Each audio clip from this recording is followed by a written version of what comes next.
Here's something that doesn't get talked about enough in B2B marketing. Your sales team is probably running cold outreach right now.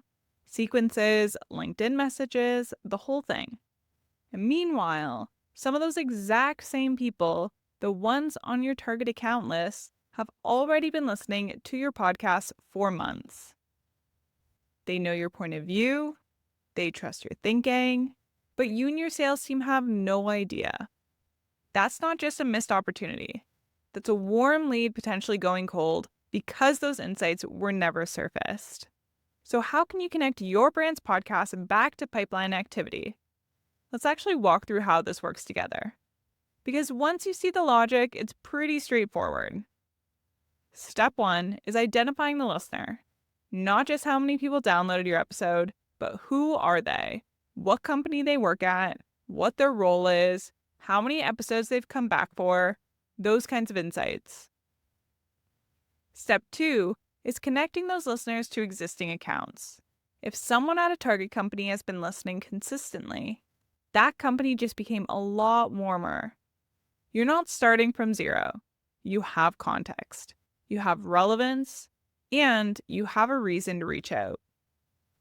And step 3 is getting that intelligence into your pipeline.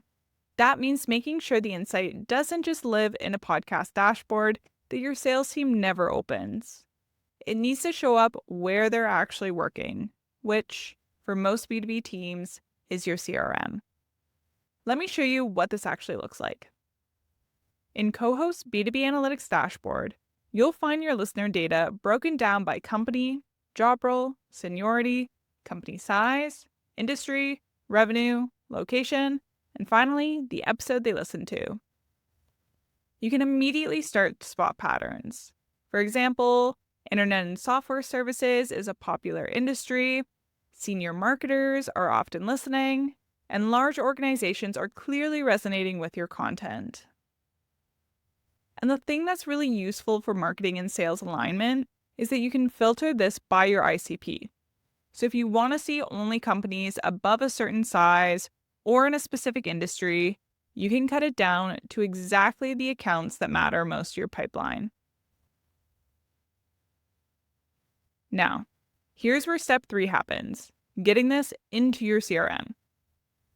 CoHost connects directly to Salesforce, so listener intelligence like company name, job role, seniority, and episode engagement like consumption rates syncs with your Salesforce account and records.